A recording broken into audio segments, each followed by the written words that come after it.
you had an incredible performance, but the story of this fight is going to be your opponent's toughness and how he took all your shots and he looked visibly hurt, but he kept going. For you, and I know how you thought he ranked before this fight, how did you feel you performed and how did you feel he performed? I mean, sometimes it's hard to stop a guy that just want to survive. Like he's not even trying to win. He just wanna go the distance. Sometimes it's a little hard, but yeah, he got heart. I'm not gonna say hard. He's tough. He could take a whooping. So I should have got him out of there, but you know, I've been out for 11 months. Maybe it's good to get some rounds in. But yeah, at least I beat him up and I showed him his level to boxing. Why do you say he doesn't have heart? Yeah, because he wasn't trying to win. Okay. He started running, holding, trying to survive. You know, he was in there, but he wasn't trying to win. But he was tough like competitor. So I give him that. It looked like your strategy was to go for the body. You know, you worked the body, you hit it especially with the Left hook. Yeah, quite a few times. I know you said he was trying to survive, but were you surprised at least that he could take them? You know, there's so many levels between you that when you landed clean, or did you find that he was just smothering them? How did you evaluate your? Yeah, that's what I'm saying. He's tough. He took an ass whooping, but it was also only 8-rounder. If it was another round, maybe 10-rounder, which they didn't want it to be a 10-rounder, because this is my first 8-rounder in like 8 years or something. So, but yeah, no, hats off to him. He took a whooping and on to the next one.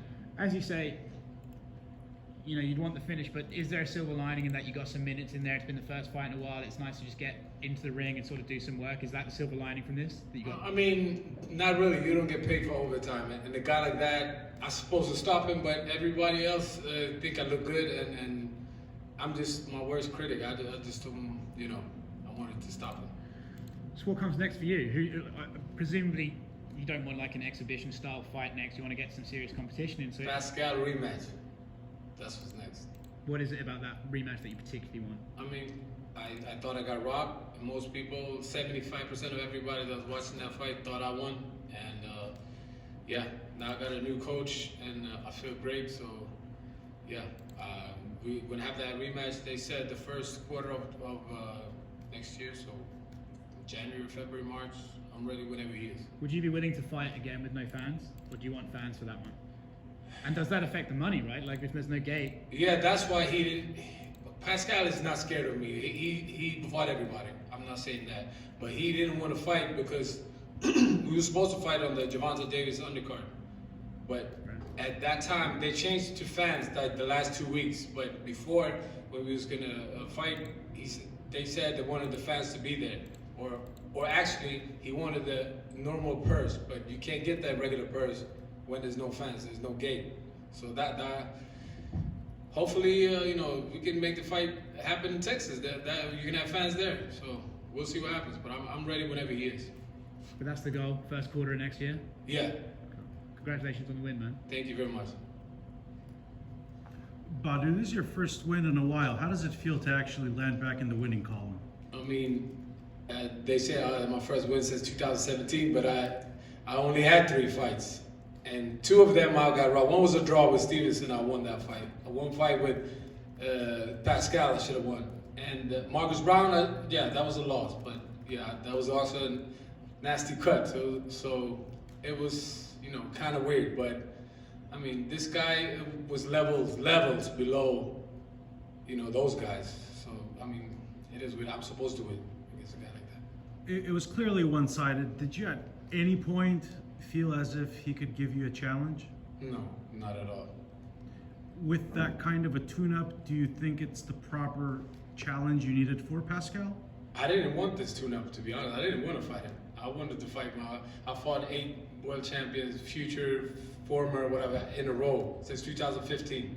I haven't had an easy fight, so I want to continue to fight the best. But like I said, Pascal, there was that thing with the money, so that was the only issue. Otherwise, I would have fought Pascal. It's clear you're on this card because of your commitment to charity and also your relationship to Mike Tyson. Can you talk about that a little bit? Yes, so normally I wouldn't fight, you know, after some YouTubers or before a YouTuber, and yeah, that's kind of, to me, it was disrespectful. But because Mike Tyson never asked me if I want to be the co-main, but like I said, I do this for charity. This is for Badou Jack Foundation, and to give kids all over the world a fighting chance in life. So yeah, to all the refugee kids, the orphans. This is a different event, but this is for my charity. So I don't care about being first, no fans, nothing like that. This is strictly for them. Jake Paul just left the room and said he's ready to be the next big thing in boxing. What do you think about that? I mean, to be honest, I didn't watch that fight. I didn't pay no attention to that. So that's not, you know, I'm 37 years old. I don't really follow that YouTube thing. Well, how do you feel about him as a boxer? Do you think he belongs in the sport? Like I said, I haven't really seen him, so I don't know. But I saw his brother fought KSI, and I know KSI a little bit. I walked him out to the ring.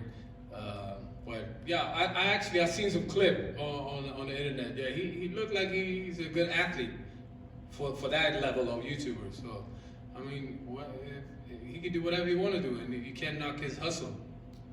You and your trainers, of course, you're close with Vidal Riley. How do you feel about just YouTubers in general being a part of the sport? Do you like that?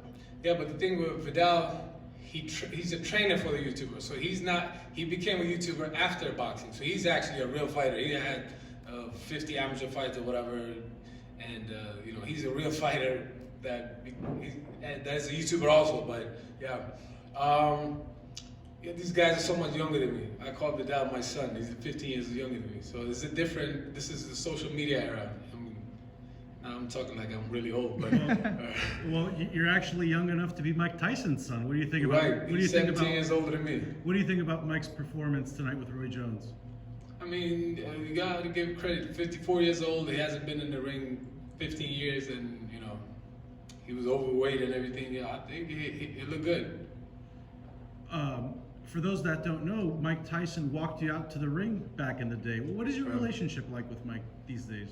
Yeah, I met Mike first time, I think 9 years ago when I first moved to Vegas. And yeah, he always been cool. He always liked me. He called me Bo Jack, the old school boxer Bo Jack from the 60s or whatever. Yeah, he always liked me. We're both Muslims. And yeah, same with Roy. Roy is my boy too. So we got some things going on with Roy in a couple of weeks, some business stuff. So you think exhibitions, you have no problem with these old Hall of Famers and all-time greats mixing it up? You think that's good too?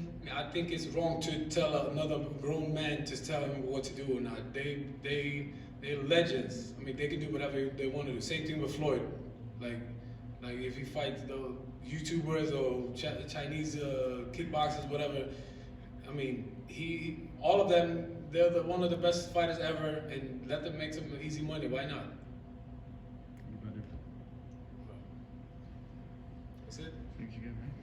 Thank you. Thank you. Jack,